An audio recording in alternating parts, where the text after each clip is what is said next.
memberikan nikmat iman, nikmat Islam, nikmat sehat, serta nikmat lainnya yang tak terhingga, sehingga kita bisa menjalankan saum di siang hari dan bisa melaksanakan sholat isya berjamaah, dan insyaallah nanti akan dilanjutkan sholat tarawih.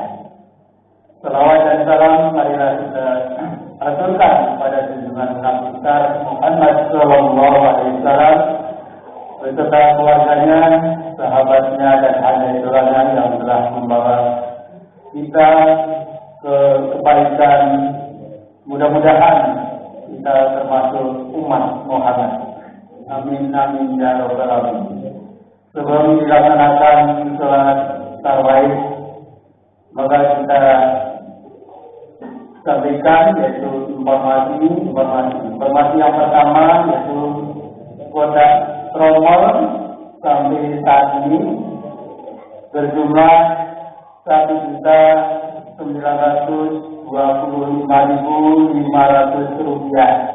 Mudah-mudahan amal dari Bapak Ibu ataupun jemaah semuanya mendapatkan ganjaran berlipat ganda dari Allah Subhanahu wa taala. Amin ya rabbal alamin. Selanjutnya untuk kostum akan disampaikan Bapak Haji Firman, dan sholat tarawih akan dipimpin oleh Bapak Haji Nadim. Kemudian informasi dari saya, kurang lebihnya mohon maaf. Assalamualaikum warahmatullahi wabarakatuh. Assalamualaikum warahmatullahi wabarakatuh.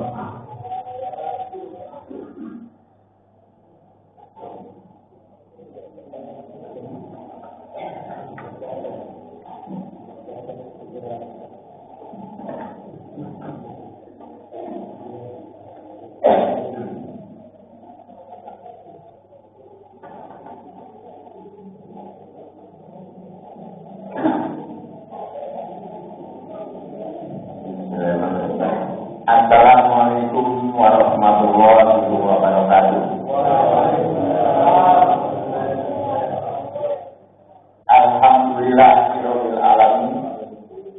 Wassalatu wassalamu ala asyrofil anbiya'i wal mursalin.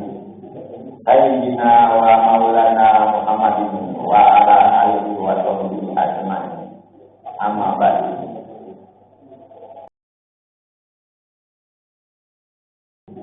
Sayyidina wa maulana Muhammadin wa ala alihi wa sahbihi ajmain. Amma ba'du. Pertama-tama marilah kita panjatkan puja dan syukur kehadirat Allah Subhanahu wa taala yang sudah memberikan kita segala kenikmatan yang tidak bisa dihitung banyaknya, dimulai dari nikmat yang paling besar yaitu nikmat iman, Islam, sampai nikmat yang bersifat keduniawian yaitu harta, takhta, dan keluarga. Kedua, marilah kita aturkan selawat serta salam kepada Nabi junjungan kita, Nabi Muhammad Sallallahu Alaihi Wasallam, yang semoga di hari kiamat kelak berkenan memberikan syafaat kepada kita semua. Amin ya rabbal alamin. Sama-sama saya ucapkan terima kasih atas kedatangannya Bapak RW. Kedua, untuk Bapak dan Ibu jemaah Musholah Al-Amanah. Ghibah adalah perbuatan mengunjing orang lain. Bagaimana cara menghindarinya? Setiap umat muslim pasti tidak ingin dirinya masuk ke dalam jeratan dosa.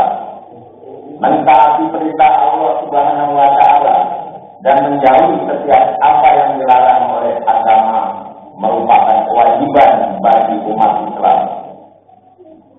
Namun ada perbuatan dosa yang sering dilakukan manusia tanpa mereka sadari, yaitu perbuatan dosa tersebut adalah ghibah.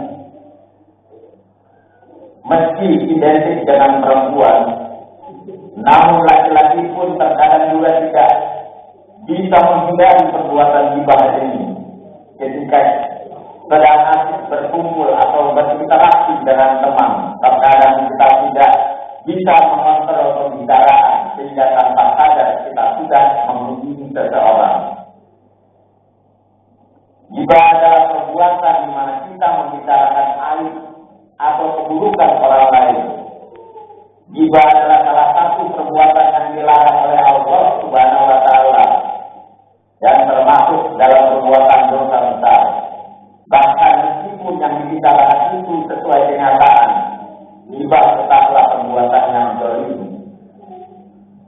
Meski ghibah sulit dihindari, namun harus tetap mencoba untuk menghindari perbuatan dosa ini. Allah Subhanahu wa taala sendiri mengibaratkan pelaku ghibah seperti memakan daging saudaranya sendiri yang sudah mati. Dan janganlah sebagian kalian ghibah atau memujikan sebagian yang lain. Sukakah salah seorang di antara kamu memakan daging saudaranya yang telah mati? Maka tentulah kalian akan merasa jijik terhadapnya dan bertakwa pada Allah Subhanahu wa taala. Sesungguhnya Allah Maha Penerima Taubat dan Maha Penyayang. Quran surat Al-Hujurat ayat 12.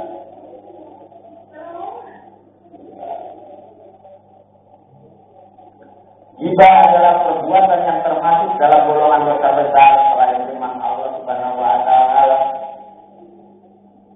yang di dalam surat Al-Hujurat telah disebutkan sebelumnya dari Abu Hurairah radhiyallahu anhu. Rasulullah sallallahu alaihi wasallam bersabda, "Tahukah engkau apa itu ghibah?" Mereka menjawab, "Allah dan Rasulnya yang lebih tahu." Dia berkata, "Engkau menyebutkan kejelekan saudaramu yang tidak suka untuk didengarkan dengan orang lain." Beliau bertanya, "Bagaimana jika yang disebutkan sesuai kenyataan?"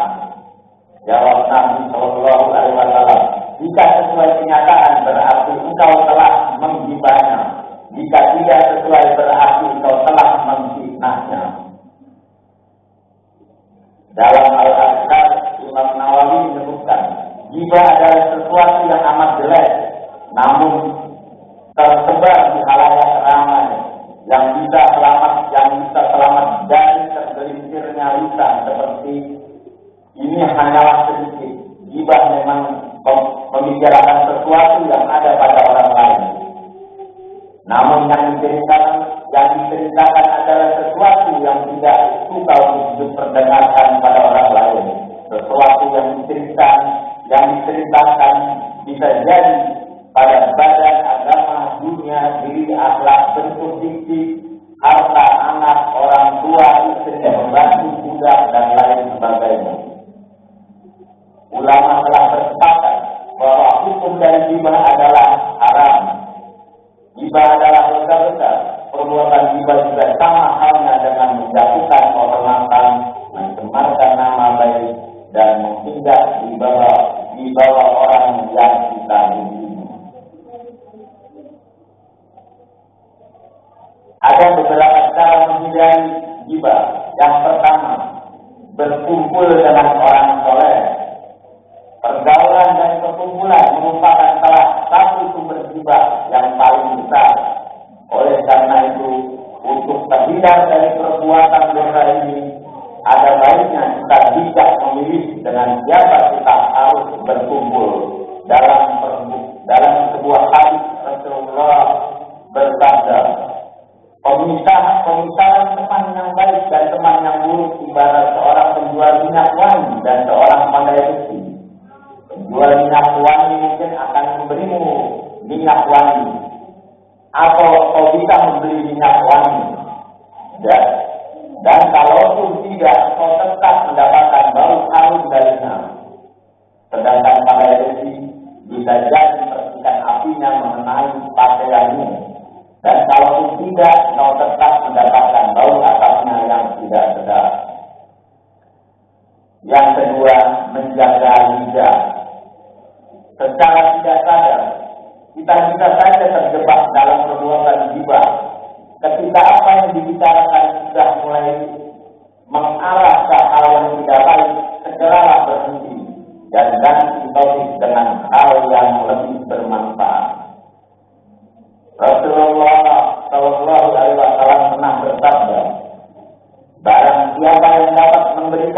jaminan kepadaku tentang kebaikannya apa yang ada di antara kedua tulang rahangnya, yaitu mulut dan lidah, serta antara kedua kakinya, yakni kemaluannya, maka saya memberikan jaminan surga untuknya. Yang ketiga, introspeksi diri. Sebelum terlena dalam pembicaraan seru saat berkumpul dengan teman-teman yang berpotensi dapat membawa seseorang melakukan ghibah, alangkah baiknya kita berintrospeksi diri terlebih dahulu. Dengan introspeksi diri akan membuat kita merasa segan dan malu jika membicarakan orang lain, karena kita akan berpikir bahwa diri sendiri masih memiliki banyak kesalahan yang harus dibenahi. Keempat, perbanyak berpikir positif. Pikiran positif akan memberikan pengaruh yang baik bagi kehidupan seseorang. Pikiran positif juga akan meminimalisir munculnya pikiran buruk terhadap apapun, termasuk kepada orang lain. Jika ketika membicarakan mulai mengarah kepada ghibah, kita bisa menolak dengan perlahan dan tetap berprasangka baik kepada orang yang akan membicarakan tersebut. Yang kelima, saling mengingatkan. Ketika ada seseorang teman yang mulai menggunjing orang lain, maka sebagai seorang muslim hendaklah kita mengingatkan mereka bahwa ghibah adalah perbuatan yang dilarang oleh Allah Subhanahu wa Ta'ala.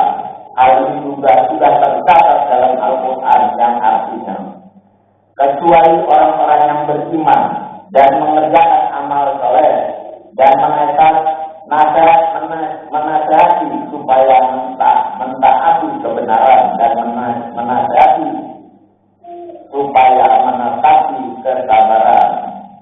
Quran surat Al-Hajj ayat 1-3. Yang terakhir, perbanyaklah istighfar.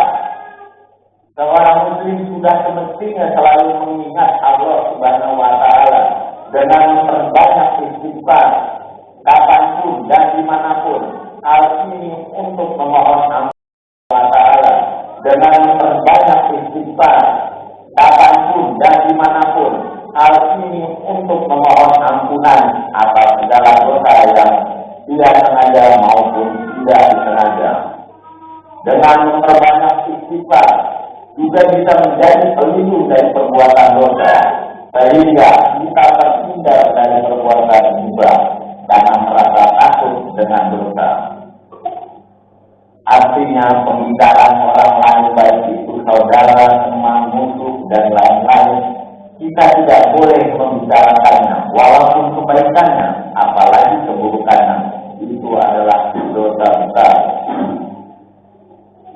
Ibu bapak jamaah Al-Amanah yang saya hormati, demikian sedikit kultum singkat yang dapat saya berikan.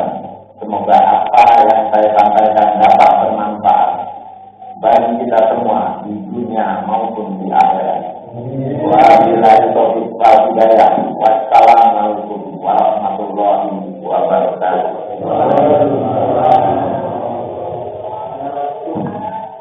Alhamdulillah, terima kasih kepada teman-teman yang telah memberikan tahun yang sebelumnya. Alhamdulillah, mari kita sama menjaga diri kita dari ghibah pada kita lakukan. Mari kita lanjutkan